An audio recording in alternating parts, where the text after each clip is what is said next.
وأما من خاف مقام ربه ونهى النفس عن الهوى، جو شخص دنیا میں اپنے رب کے سامنے کھڑے ہونے سے ڈرا ہوگا اور نفس کو حرام خواہش سے روکا ہوگا، وَأَمَّا مَنْ خَافَ مَقَامَ رَبِّهِ وَنَهَى النَّفْسَ عَنِ الْهَوَىٰ، جو شخص دنیا میں اپنے رب کے سامنے کھڑے ہونے سے ڈرا ہوگا اور نفس کو حرام خواہش سے روکا ہوگا، فَإِنَّ الْجَنَّةَ هِيَ الْمَأْوَىٰ، جنت اس کا ٹھکانہ ہوگا، وَأَمَّا مَنْ خَافَ مَقَامَ رَبِّهِ وَنَهَى النَّفْسَ عَنِ الْهَوَىٰ فَإِنَّ الْجَنَّةَ هِيَ الْمَأْوَىٰ، جو شخص دنیا میں اپنے رب کے سامنے کھڑا ہونے سے ڈرا ہوگا اور نفس کو حرام خواہش سے روکا ہوگا، فَإِنَّ الْجَنَّةَ هِيَ الْمَأْوَىٰ، جنت اس کا ٹھکانہ ہوگا۔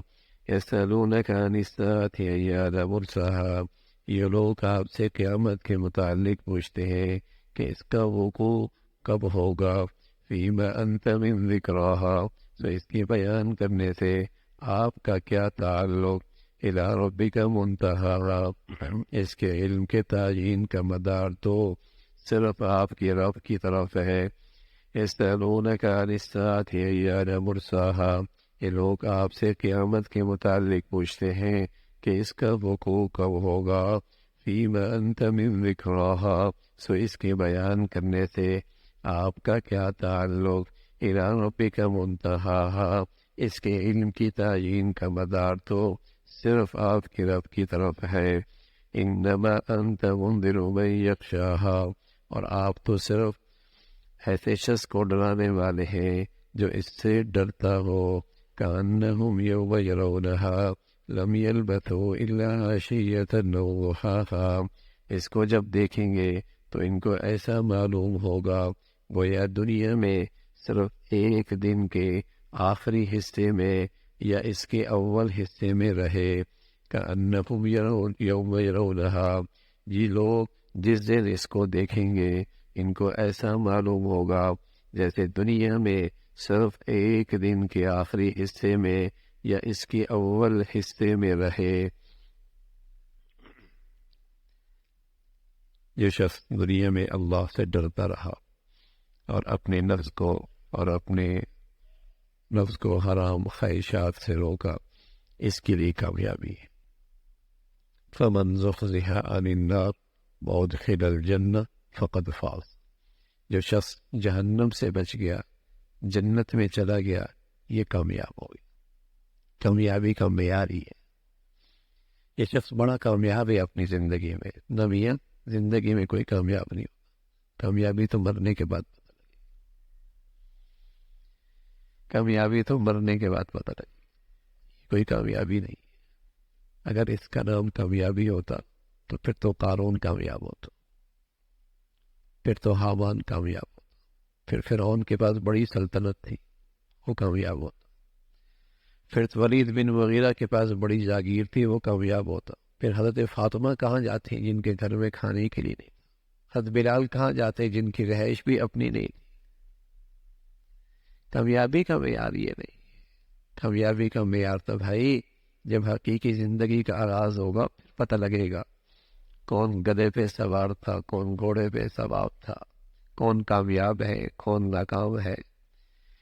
یہ ہم نے جو اپنی زندگی میں کامیابی کے نقشے بنا رکھے ہیں، ہاں، یہ ہمارے اپنے خیالی نقشے ہیں، یہ ہمارے اپنے خیالی نقشے ہیں۔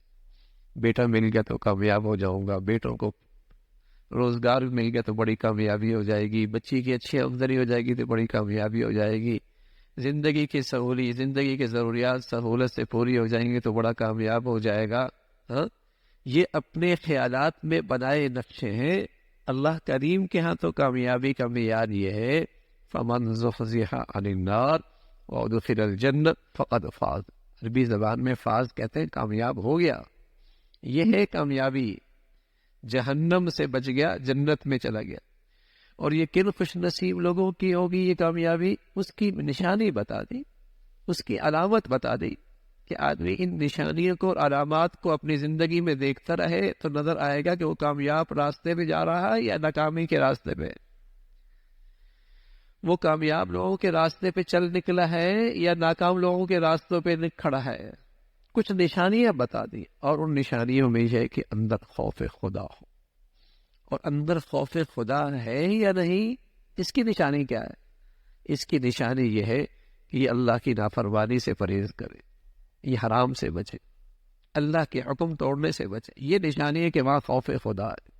اللہ کے نبی صلی اللہ علیہ وسلم دعا کیا کرتے تھے، اور نبی کی دعا امت کے لیے نصیحت ہوتی ہے۔ نبی اس لیے دعا کرتے ہیں کہ تاکہ امت کو نصیحت ملے۔ آپ فرمایا کرتے تھے اے اللہ اتنا خوف مجھے دے دے کہ جو میرے اور تیری نافرمانی کے درمیان آڑ بن جائے۔ آپ تو نافرمانی نہیں کرتے تھے، امت کو یہ دعا سکھائی، امت کو بتایا کہ تم اللہ سے اتنا تو خوف مانگو کہ یہ خوف خدا تمہیں اللہ کی نافرمانی سے روک دے۔ خلوتوں میں، تنہائیوں میں، جب تمہاری خواہش تم پہ غالب آ رہی ہو، جب تمہاری شہوت تم پہ غالب آ رہی ہو، جب تم پہ تمہاری نفسانیت غالب آ رہی ہو، تو خوف خدا تمہیں اللہ کی نافرمانی سے روک دے۔ یہ علامت ہے۔ تو کامیاب لوگ جو کامیابی کے راستے پہ چل نکلے ہیں، ان کی نشانی یہ کہ انہیں خوف خدا نصیب ہوتا، اللہ کا خوف۔ اور اس کی نشانی کیا؟ یہ تو اس خوف تو دل کی کیفیت کا نام ہے نا۔ دیکھو اندر آدمی ڈر جائے نا تو جسم پہ اس کی نشانیاں ظاہر ہوتی ہیں، رونگٹے کھڑے ہو جاتے، رونگٹے کھڑے ہو جاتے، چہرہ بتاتا ہے اس کو اندر خوف۔ تو اسی طرح جب اندر خوف خدا ہوتا ہے تو ظاہر میں اس کی نشانی کیا ہے؟ اس کے اعضاء اور جوارح اللہ کی نافرمانی سے رک جاتا، اس کے اعضاء اور جوارح سے اللہ کی نافرمانی نہیں ہوتی، اور اگر ہو بھی جائے چونکہ خوف خدا ہے فوراً توبہ کر لیتا، چونکہ اللہ کا ڈر ہے تو فوراً توبہ کر لیتا ہے، گناہ پہ اصرار نہیں کرتا، گناہوں پہ جری نہیں ہوتا۔ گناہوں پہ اصرار کرنا یا گناہ اسٹیٹس بنا لینا، گناہ اسٹیٹس بنا لینا، یہ دل کا خوف خدا سے خالی ہونا ہے، بلکہ یہ نشانی ہے کہ دل برباد ہو گیا۔ تو پھر یہ کامیابی کا راستہ نہیں ہے، ذلت اور رسوائی کا راستہ ہے۔ چاہے اس کے پاس دنیا کے سارے خزانے کیوں نہ ہو، لیکن اللہ کا نافرمان ہے تو یہ بربادی کے راستے پہ کھڑا ہے۔ تو فرمایا کون شخص ہے جو کامیاب ہوگا؟ فرمایا جس میں خوف خدا ہے اور اس کی وہ چیز اسے اللہ کی نافرمانی سے روک دے، یہ جنتی ہے۔ لوگ آپ سے پوچھتے ہیں اچھا جنت جہنم ہوگی تو قیامت کب آئے گی؟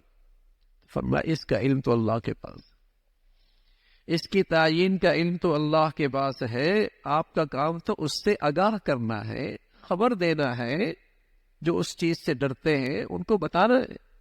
باقی جب وہ آئے گی نا، جب وہ آئے گی اور دنیا اس کو دیکھے گی اس دن کو، تو یوں محسوس ہوگا دنیا کے 40 سال اور دنیا کے 80 سال اور دنیا کے 70 سال اور دنیا کے 90 سال جو دنیا میں اس نے زندگی گزاری نا، یوں محسوس ہوگا جیسے کہ ایک صبح گزاری ہے دنیا میں یا ایک شام گزاری ہے۔ اب یہ میاں بات اللہ میاں کہہ رہے کہ تمہارے 70 سال یوں لگیں گے کہ جیسے ایک صبح، تمہارے 80 سال یوں لگیں گے جیسے ایک شام۔ اب بتائیے وہ کوئی آدمی عقل مند کہلائے گا جو ایک صبح اور شام کے لیے خربوں سال کو خراب کر دے؟ ارے میاں ایک صبح اور شام کو تھوڑا اپنے نفس کو قابو کر لو اور اللہ کریم کو راضی کر لو، پھر مزے ہی مزے۔ ایک صبح اور شام کی تو بات ہے، اس ایک صبح اور شام میں اللہ کو راضی کر لو، پھر آگے مزے ہی مزے۔ تو اللہ کریم کہہ رہا ہے کہ وہ زندگی کا ایک دن تمہیں یوں محسوس ہوگا جیسے تم نے دنیا میں 80 سال 90 سال ایک صبح ایک شام، لم یلبثوا الا عشیۃ او ضحاہا، جیسے دنیا میں ایک شام گزاری یا ایک صبح گزاری۔ تھوڑا سا تو وقت ہے بھائی، اس میں اللہ کی مان لینا اور اللہ کو راضی کر لینا، یہ خوش نصیبی ہے۔ اللہ تعالیٰ اتنا دیتا ہے، اتنا دیتا ہے، ہمیں اتنا دیتا ہے، ہمیں خوشی کر دیتا ہے۔ ایسا ہی نا بھائی، کتنا دے رکھا ہے، لاکھوں کروڑوں سے ایسا دے رکھا ہے۔ تو پھر تو ہمت کرنی چاہیے کہ جب اللہ ہمیں خوش رکھتا ہے تو ہم بھی اللہ کو اپنی نیکیوں سے خوش کر دینا بھائی۔ ہم بھی تو پھر اسے اپنی نیکیوں سے خوش کریں، لاکھوں کروڑوں سے اچھا لگتا ہے۔ تو پھر اللہ کو ایسا راضی رکھیں، اللہ کی ایسی فرما برداری کریں کہ بس اللہ بھی راضی ہو جائے، اللہ بھی خوش ہو جائے، ہاں یہ میرا بندہ، یہ میرا بندہ۔